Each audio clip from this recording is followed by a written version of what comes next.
Vamos a Jalisco con nuestro querido amigo Jorge Gómez Naredo, periodista independiente y bueno, pues también una de las voces más interesantes en cuanto a la izquierda y el progreso.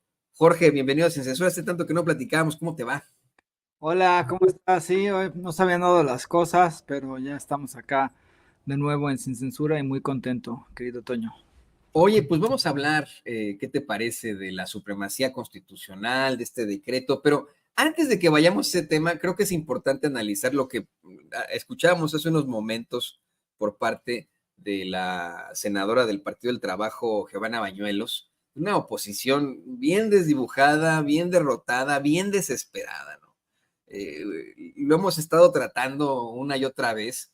Creo que es importante que podamos.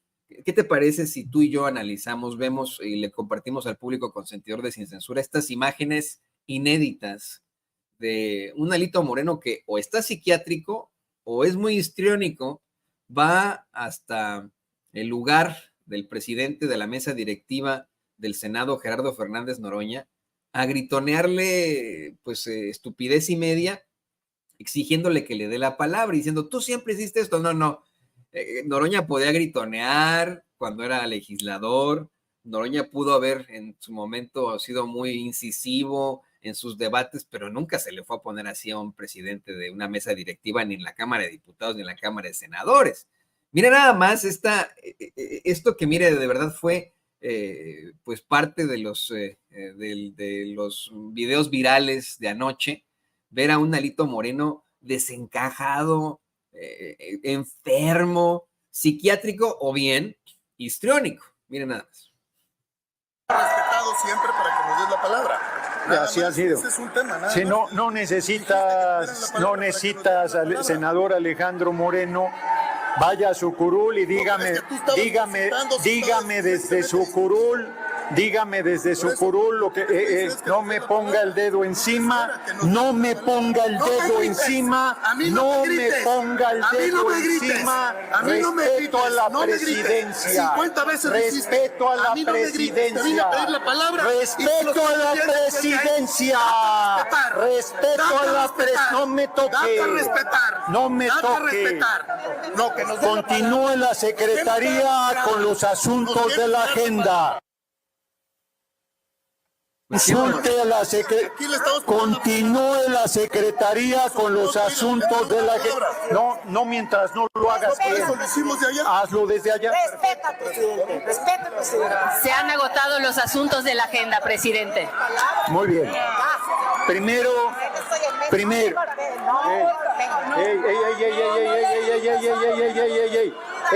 Senadora Transvin. A ver. Compañeras y compañeros. Tranquilas, compañeras. A ver, senadoras y senadores, yo he estado otorgando la palabra. La he estado otorgando a todo el que lo solicita. Y sin embargo, ha habido...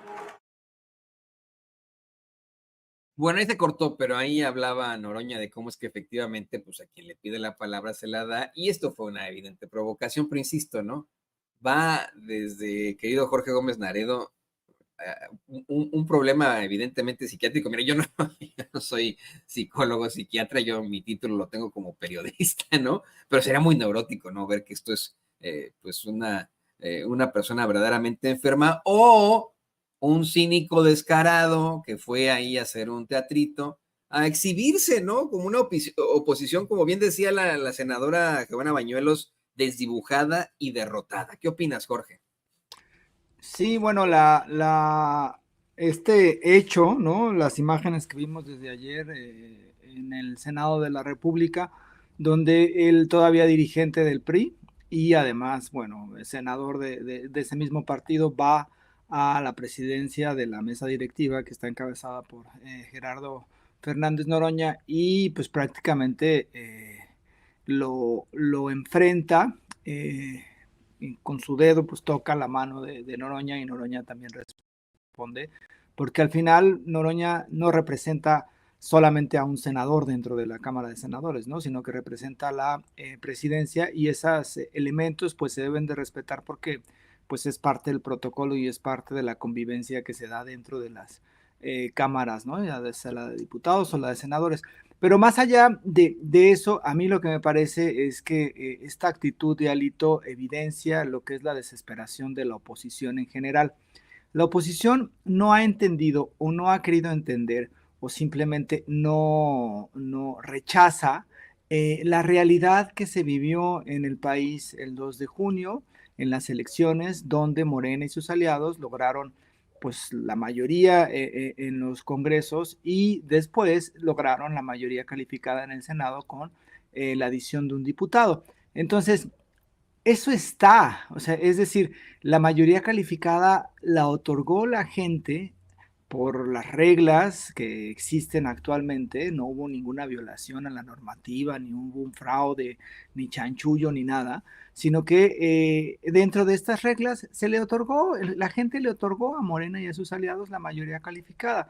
Y esa mayoría calificada les permite reformas constitucionales, les permite modificaciones a la máxima ley en el país y es parte del proceso electoral. No sé si tú te acuerdas, Toño, que en 2006, cuando fue esto del fraude electoral en contra de Andrés Manuel, los panistas y los priistas afirmaban que en democracia se gana con un voto o se pierde con un voto. Bueno, Totalmente, totalmente. pues, Ese era el discurso de lo más rancio, ¿no? ajá, Teniendo otros ejemplos en los que, bueno, hay otros países en los que se van a segunda, tercera vuelta. Aquí dije, no, en democracia se gana con 1, con 2 votos. Y ahora ¿qué pasó, no? y ellos perdieron con muchísimos votos, o sea, no fue ni 1, ni 2, ni 1%, sino fueron muchísimos votos. Entonces, pues esa es la conformación que decidió la gente que hubiera en la Cámara de Diputados y en la Cámara de Senadores, con todo lo que ello implica. Y lo que ha hecho Morena, en realidad no es porque ahora están con este discurso de que Morena de un día a otro puede cambiar la Constitución, aprobar la pena de muerte o aprobar que las mujeres ya no voten o cualquier cosa que han estado inventando. Pero en realidad Morena lo único que está haciendo con estas aprobaciones, Morena y sus aliados, con la aprobación de la reforma al Poder Judicial, con las aprobaciones en materia de vivienda, la que viene, la en materia de energética, ¿no? Con el retorno de la Comisión Federal de Electricidad y Pemex a las manos del Estado. Entonces, lo que está haciendo solamente es cumplir un proyecto, un conjunto de propuestas, un esquema programático de reformas que se planteó desde febrero de este año con el anuncio de las 20 reformas del presidente López Obrador, que fue reafirmado por la presidenta Claudia Sheinbaum en cada uno de los mítines que tuvo durante campaña y de los mítines que después de campaña ha tenido. Entonces no se está haciendo nada distinto a lo que se planteó, a las promesas de campaña, a las propuestas de campaña y al proyecto de nación que encabeza Morena y que encabeza la Cuarta Transformación y que en este momento el liderazgo es de Claudia Sheinbaum. Entonces no se están aprobando reformas que se sacaron de la manga, no se están aprobando digamos, cuestiones que vayan en contra de los principios de Morena. Se están aprobando las reformas que se plantearon y dentro de esas reformas está la reforma al Poder Judicial, que es la que más encono y es la que más rechazo hay por parte de la oposición. Pero el proceso es simple, perdieron y entonces tienen que entender que perdieron y pueden dar un debate en la Cámara de Senadores como muchos años lo dio la izquierda, que perdía las votaciones pero ganaba los debates y ellos no pueden dar, ellos pueden establecer sus argumentos, pero el que Morena tenga la mayoría calificada le permite hacer eso.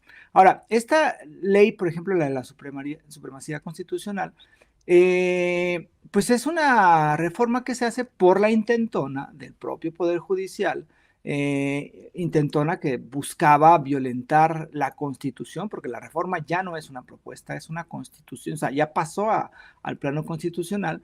Entonces, es en realidad un esquema que impide que la Suprema Corte de Justicia se transforme en una Suprema Corte de Justicia golpista, ¿no? Que es este planteamiento que hizo el exministro Cosío, donde mencionaba que si en caso de que la Suprema Corte invalidara la reforma y que no hiciera caso ni Claudia Sheinbaum, ni los senadores, ni los diputados, dijo Cosío, pues entonces tendrían que destituirse a la presidenta y a todos los que integran integran, sí, la Cámara de Diputados y de Senadores. Es un exceso completamente. Entonces, para impedir esto, pues se hizo este cambio que en realidad no está ni violando la Constitución, porque solamente se está trayendo una ley secundaria a un plano constitucional, ¿no? Entonces, pues el punto es que siguen sin entender o siguen sin querer entender o siguen sin querer asumir que la gente no les dio el voto el 2 de junio, que Morena logró la mayoría calificada y que Morena está aprobando las reformas que la gente quería y que la gente respaldó en las urnas el pasado junio de este año.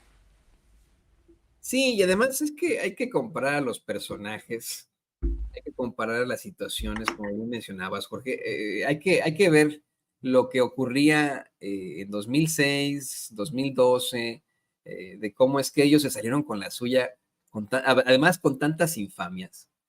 Aquí lo que se está buscando es otorgarle, como bien dices, el poder al pueblo, y se acabó, mientras que ellos nos quitaron el poder, se lo entregaron a las élites, se burlaban de nosotros, siendo mayoría hicieron y deshicieron como quisieron, y ahora, pues así, ver a un Alito desquiciado, pues los exhibe de cuerpo entero en esta desesperación. Pero fíjate, le voy a pedir al equipo que nos grabe las imágenes, esta respuesta que le da Gerardo Fernández Noroña a Alito Moreno. Le refresca la memoria y dice, bueno, sí, me pudo haber cuestionado de X o Y, pero ¿qué autoridad moral tiene este cuate que tiene pedido el desafuero en la Fiscalía de Campeche? Escuche usted. Llevar a cabo.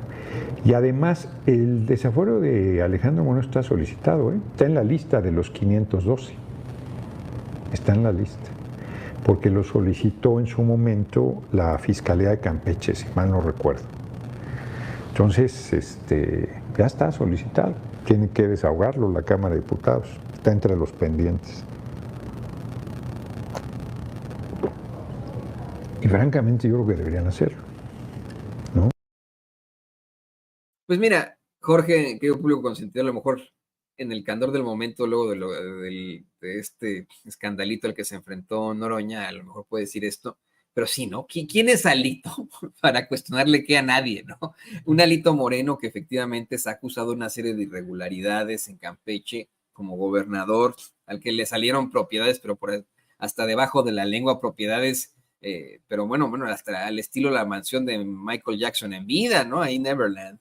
Le han salido una serie de acusaciones, grabaciones en las que se ve como amedrenta, extorsiona, cómo llama a matar periodistas de hambre. Bueno, es que son tantas cosas de este cuate que resulta increíble, Jorge, que se mantenga como dirigente del Partido Revolucionario Institucional y que pues tenga algún tipo de relevancia. Anoche, no sé si lo viste tú en las redes sociales, los fachitos intentaron como que darle mucha fuerza a la gritoniza que le dio a Noroña, ¿no? A esta, pues, locura, a esta actitud desencajada, enferma psiquiátrica o tal vez histriónica, ¿no? De ir a gritonearle ahí a Noroña. Me di cuenta, por ejemplo, que en Político MX el encabezado era Alito encara a Noroña. ¿Qué? ¿De qué estás hablando, no? O sea, ¿qué les pasa a los medios de comunicación corporativos y a los fachos en las redes sociales, no? Encara, esto fue una verdadera estupidez de alguien que no tiene, pero una pizca de autoridad moral. ¿Qué opinas, Jorge? Sí, no, bueno, lo de Alito es un pues liderazgo del PRI que está completamente cuestionado por su papel como gobernador, donde, como bien mencionas, pues hay un montón de irregularidades, donde hay un enriquecimiento pues impactante por parte de él y de sus allegados, donde hay grabaciones, donde es evidente que incurrió en casos de corrupción.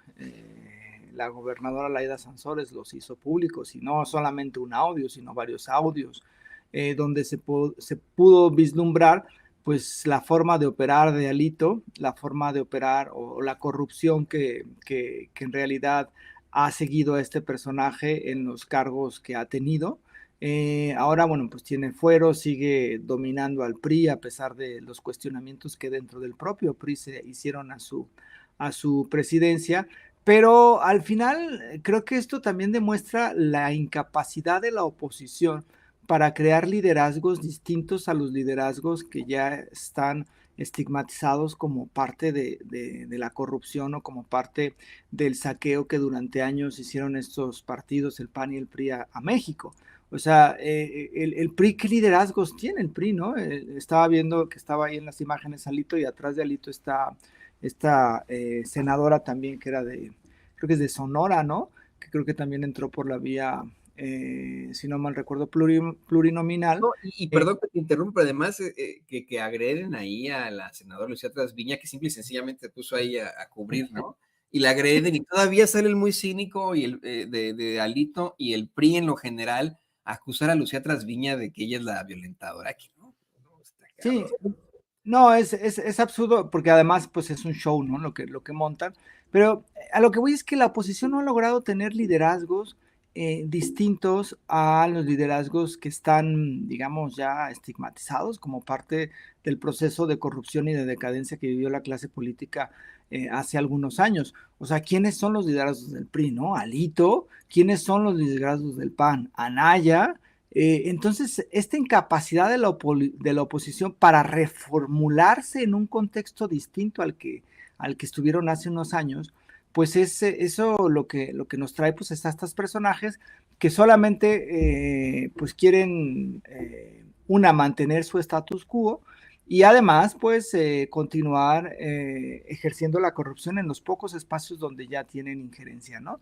Y bueno, lo de Alito ayer, pues es simplemente impresentable este show o este enojo que mostró o este enloquecimiento, ¿no? Que tuvo al ir a la Cámara, a la mesa directiva, a la presidencia, y pues de una forma muy agresiva empezar a insultar a Gerardo Fernández Noroña, ¿no? Entonces sí me parece que esto también evidencia no solamente el enloquecimiento generalizado de la oposición, sino que también evidencia la incapacidad de esa propia oposición para tener ciertos liderazgos pues viables políticamente en un futuro. Y después, otra cosa que me sorprende es que me cuestiona porque en uno de sus discursos, Alito ayer en la misma Cámara de Senadores, dice, es que ustedes no lograron la mayoría calificada porque se robaron a un senador, ¿no? Hablando del caso del senador del PAN que se fue a Morena. Pero uno se pregunta, bueno, ¿recuerdan cuando en 2012 la gente votó por el PRD? No sé si se acuerdan, el PRD en 2012 con la candidatura Andrés Manuel, pues ganó varios espacios en las cámaras de senadores, en las cámaras de diputados, y unos meses después de estas elecciones, cuando López Obrador se desvincula del PRD, el PRD pacta con el PAN y con el PRI las reformas de Enrique Peña Nieto, ¿no? Las reformas que llamaron estructurales. Entonces es parte de la vida política. Ese fue un pacto que evidentemente fue un pacto entre los tres partidos políticos y que además mostró que todos eran lo mismo, ¿no? Y que el PRD sin Andrés Manuel López Obrador pues era un partido como lo que resultó ser un partido destinado a la extinción. Pero el punto es que eso no se puede decir, es que ustedes hicieron trampa. Pues no, es parte de lo que es la vida cotidiana de los poderes, del poder legislativo en específico, y además es un mandato del pueblo, es un mandato de la gente en las urnas, y entonces toda esta cosa que están haciendo pues es una desesperación. Y me parece que en lugar de replantearse ellos mismos la oposición, qué es lo que pueden hacer en este nuevo contexto donde la gente está mucho más avispada, donde hay muchísima más conciencia política, pues lo único que hacen es dedicarse a hacer estos despropósitos, a hacer estas shows, y que pues lo único que evidencian es que están desesperados y que pues imagínate, ver a Lito ahí gritándole a Gerardo Fernández Noroña, pues es como decir, híjole, hasta este nivel tan bajo cae el PRI en este momento. Pero lo que cuenta y lo importante es que al fin y al cabo se consiguió aprobar también la reforma a la supremacía constitucional. En primer lugar, en la Cámara de Diputados se consigue dar validez a esta supremacía constitucional. No sé si tenga por ahí, don David, las declaraciones que hizo Sergio Gutiérrez. No son breves, para que las podamos ir analizando con Jorge. Miren nada más. El Congreso de la Unión, en uso de la facultad que le confiere el artículo 135 de la Constitución Política de los Estados Unidos Mexicanos y previa aprobación de la mayoría de los honorables legislaturas de los estados y de la Ciudad de México, declara reformado el artículo 107 y adicionado un quinto párrafo al artículo 105 de la Constitución Política de los Estados Unidos Mexicanos en materia de inimpugnabilidad de las adiciones o reformas a la Constitución Federal. Se remite a la Cámara de Senadores para los efectos constitucionales. Pueden tomar asiento. Pues se remitió a la Cámara de Senadores y esto fue lo que ocurrió después, claro, ¿no? Del drama, el histrionismo ahí psiquiátrico de Alito Moreno. Creo que ahí con estas, bueno, con la aprobación de estas reformas constitucionales para que ya no puedan dejar abajo estas reformas, que ya la reforma al Poder Judicial, lo que tenemos, o sea, imagínate cuál es la podredumbre del Poder Judicial y la podredumbre de estos argucias legales, leguleyas, que para cambiar la Constitución, el proceso que se precisa es un proceso muy complejo. Primero, no solamente necesitas tener la mayoría en el Congreso, sino tener la mayoría calificada. Lograr eso es muy complicado en este país, es muy complicado, y Morena lo hizo. Después de eso, que ya tienes la mayoría calificada, tienes que tener el apoyo de la mitad de los congresos estatales, lo cual también es complejo, porque hay congresos estatales que tienen ciertas lógicas, que están a favor quizá de la oposición o de otro partido, y te pueden rechazar eso, ¿no? Entonces, eso también se logró. Esas cuestiones complejas bastarían para aprobar estas reformas, que se supone que es la reforma constitucional, pero lo que intentaban hacer desde la Corte, desde el Poder Judicial, es echar abajo toda esta complejidad que es ganar unas elecciones abrumadoramente, tener la mayoría calificada y recibir el apoyo de los congresos estatales. 8 personas querían echar abajo todo ese proceso, que es muy complejo, repito, lograrlo en este país. Entonces, se tuvo que hacer otra reforma para que la Corte no pudiera echar abajo la reforma al Poder Judicial. Entonces, lo que estamos viendo es que los que supuestamente defienden la legalidad, que son el Poder Judicial, estaban yendo en contra de la máxima carta, que es la Constitución, y se estaban brincando todo el tipo de legalidades y de una forma absurda, grotesca, pues estaban realizando eso que es algo realmente indignante para el Poder Judicial.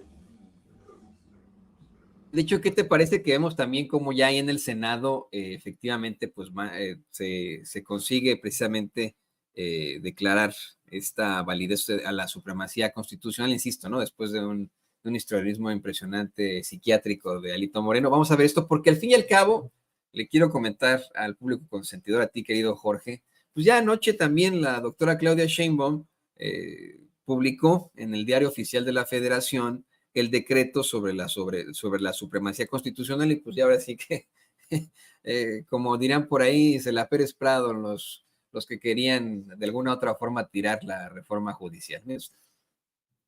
Se aprueba el decreto por el que se reforma el artículo 107 y se adiciona un quinto párrafo al artículo 105 de la Constitución Política de los Estados Unidos Mexicanos en materia de inimpugnabilidad de las adiciones o reformas a la Constitución Federal.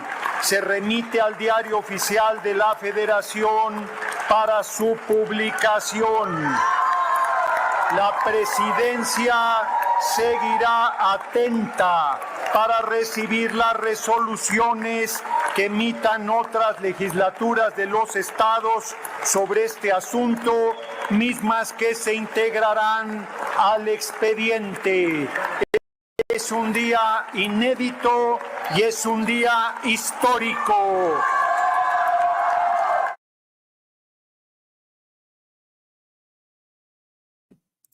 Perdón, es que se me trabó ahí la computadora, no entraba mi audio. Le decía que ahí está, insisto, la doctora Claudia Sheinbaum publica ya el decreto en el Diario Oficial de la Federación. Anoche, ¿no? Según reporta La Jornada, un decreto por el que se establece la supremacía de la Constitución luego de que el Congreso y 23 legislaturas locales aprobaran la reforma al primer párrafo de la fracción segunda del artículo 107 y la adición de un quinto párrafo al artículo 105 de la Carta Magna en materia de inimpugnabilidad de las adiciones o reformas a la Constitución federal. No sé si quieres agregar algo sobre esto, Jorge, porque quiero cerrar con un tema que a lo mejor no te has enterado, pero seguramente te va a indignar a ti y al público consentidor y sin censura, pero no sé si quieras cerrar, no sé si quieras dar una conclusión a este tema específico. No, bueno, pues el punto es que la oposición debe entender que perdieron. Ya no hay ninguna vía, ya con esta publicación de esta reforma en materia de impugnabilidad, ya no hay nada que pueda hacer ni el Poder Judicial, ni los medios de comunicación, nada, absolutamente nada. Y este punto en realidad era algo que se necesitaba hacer para lograr la reforma al Poder Judicial. Entonces la reforma al Poder Judicial vamos a tener un Poder Judicial distinto, van a cambiar las reglas en ese Poder Judicial y se espera que poco a poco pues realmente el Poder Judicial pues juzgue y actúe conforme a derecho y conforme también a los intereses del pueblo y no que sea este espacio minúsculo, este espacio que todavía detentaban los de oposición y que por eso están tan enojados, porque pues al aprobarse la reforma pierden el control del Poder Judicial y eso es algo que para ellos les parecía inadmisible porque ellos se sentían dueños de ese poder. Agárrate, Jorge, y agárrese usted, público consentidor, porque lo que le voy a compartir a continuación no tiene nombre. Qué asco da Zedillo, ¿eh? Qué asco da Zedillo. Voy a ser muy pelado en esta intervención. Si hay niños cerca, le pido por favor que les tape los oídos o los retire. Acuérdense, este programa es para adultos y aquí usamos mucho, como se dice en inglés, el profanity, las groserías, porque consideramos son construcciones sociales y pues no pasa nada. Y aquí hablamos sin pelos en la lengua, pero qué asco da Zedillo, ¿eh? El muy cabrón no deja de cometer actos indignantes, pero absolutamente indignantes, en medio de un cinismo monumental. Monumental, ¿eh? Mire, este mismo hijo de su mal dormir, que ocasionó que los mexicanos, nuestros hijos y los hijos de nuestros hijos paguemos por los siglos de los siglos las deudas multimillonarias de sus amigos banqueros en los años 90, el mismo culero que disolvió a la Suprema Corte de Justicia en su sexenio y que además entregó Ferrocarriles Mexicanos a una empresa en la que él trabajaría después de terminar su sexenio.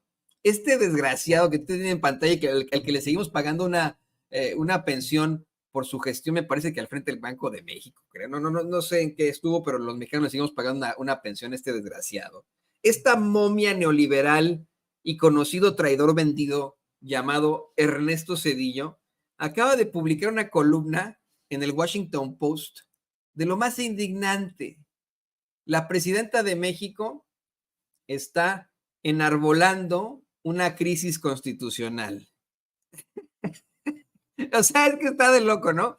Dice en el balazo, no le voy a leer la columna porque está de lo más indignante, pero dice, en apoyo a su predecesor y a las reformas radicales de su predecesor, Claudia Sheinbaum está destruyendo a la democracia mexicana. En el Washington Post, señoras y señores, en el Washington Post publica este hijo de la chingada esta pieza de porquería, de absoluta mierda.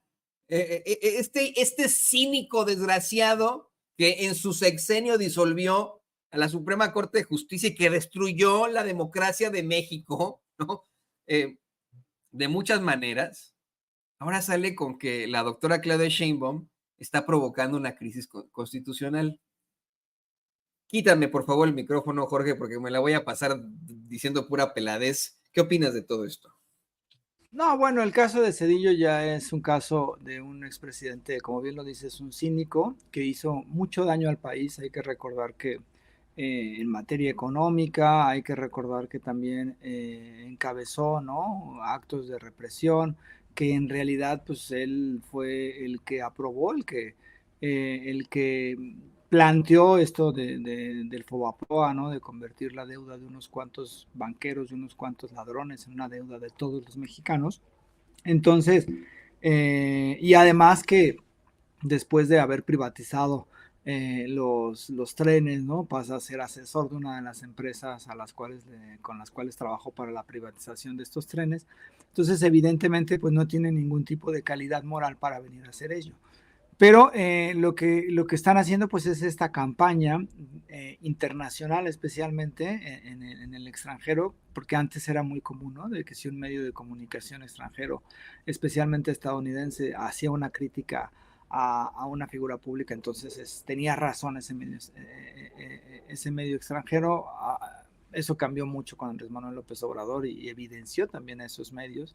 Y entonces ahora con esta columna, que es algo como del planteamiento que están realizando, Cedillo, que también hace Fox, aunque ya Fox con ciertos elementos de problemas, como dice, psiquiátricos, y Felipe Calderón, que bueno, él tiene otros problemas más preocupantes que Fox, pues han intentado hacer este tipo de campañas como para establecer que la democracia está en riesgo en México, que hay vías o hay elementos para indicar que hay un proceso autoritario en el país y que esta reforma al Poder Judicial implica una parálisis constitucional y una crisis en cuanto a la impartición de justicia.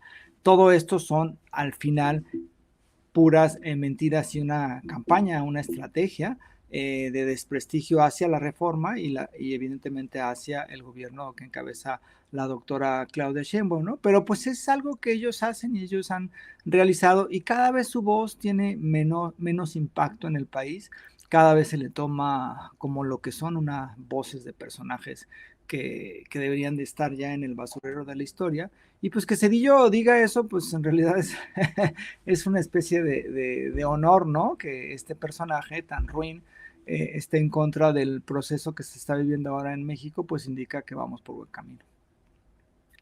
Malo que alabara la reforma del Poder Judicial, ahí sí habría cosas así como que para pensar, ¿no?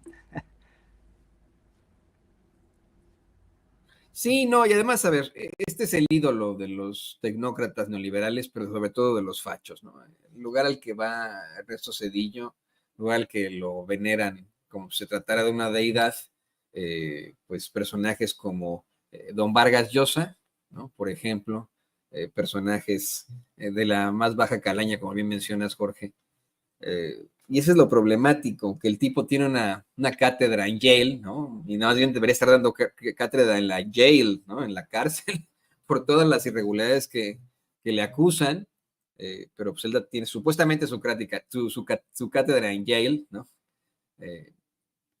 Y vamos, lo preocupante de todo esto es el alcance mediático que tiene. Ahora bien, efectivamente, allá en México, pues ni quien le cree al tipo, ¿no? A lo mejor los seguidores del Cacarraqui dirán, ay, sí, yo estoy con Cedillo y etcétera, ¿no? Esos que nos atacan constantemente y que nos escriben pura pelades, ellos sí, para que vea en nuestras redes sociales, a lo mejor y sí, ¿no? Se van con la finta. Pero el común denominador del mexicano va a ver esta pieza de porquería tan flatulenta como el mismo Ernesto Cedillo y pues se va o a indignar como tu servidor o a burlar. Sin embargo, sí hay que considerar que, como bien mencionas, a nivel internacional, pues la campaña es esa, ¿no? Imagínense lo que es que un expresidente esté publicado en el Washington Post que la presidenta de México va a destruir la democracia. Yo espero que de alguna otra forma los pueblos de otros países pues, se den cuenta de la realidad y digan, bueno, punto número uno, es un expresidente de un partido ajeno y que causó mucho daño a México, ojalá tengan ese contexto. Y punto número dos, bueno, pues no hay forma en la que este sujeto pueda tener algún tipo de calidad moral para poder opinar. No sé si quieras cerrar ya con algo. Además de agradecerte, querido Jorge, y pedirte que por favor nos compartas tus redes sociales para que la gente se ponga en contacto contigo. Estuvo muy buena la plática como de costumbre. Bueno, pues aquí está Sí. siempre Censura. Sí, muchas gracias, Toño. Pues sí, no, lo de Cedillo, pues es un personaje que, como bien dices, ahora es liderazgo de los de la actual oposición. Y eso, como te digo, también evidencia, ¿no? O sea, ¿quiénes son los liderazgos de la oposición?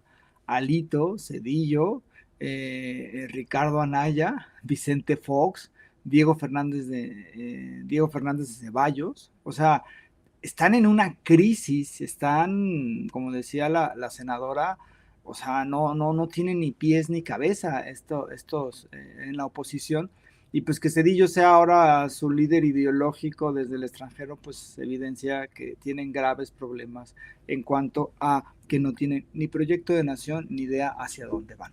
Pero bueno, pues sí, querido Toño, pues estoy colaboro en Polemón, este medio de comunicación que fundamos hace ya casi 10 años. Es polemón.mx, pues ahí están las redes sociales, es Revista Polemón y Revista Polemón también en Facebook. Yo también publico en el diario Basta y pues estoy en Twitter como J. Genaredo y tenemos un proyectito en las noches en YouTube, que es ahí vamos empezando, que se llama Segundo Piso a las 8 de martes a viernes. Ahí si se pueden dar una vuelta, es Segundo Piso en YouTube, generalmente es de martes a viernes a las 8. Y pues encantado de estar acá de vuelta, querido Toño. Muchísimas gracias. No se habían dado las condiciones porque andaba de viaje o andaba no sé qué, pero ya estoy acá, muy contento de estar acá y muy contento de saludarte y saludar a todos el público de Sin Censura y pues a todos los que hacen posible Sin Censura como Ceci y todos los demás. Un abrazo muy fuerte. Al contrario, amigo, para nosotros es un placer también y un honor tenerte aquí en nuestras pantallas y frente a nuestros micrófonos. Y ya sabes que aquí está tu casa. Aquí te veo muy pronto. Ahí tiene usted al periodista independiente Jorge Gómez Naredo, aquí en Sin Censura. Muchas gracias, Jorge. Abrazos. Abrazo. Bueno, pues.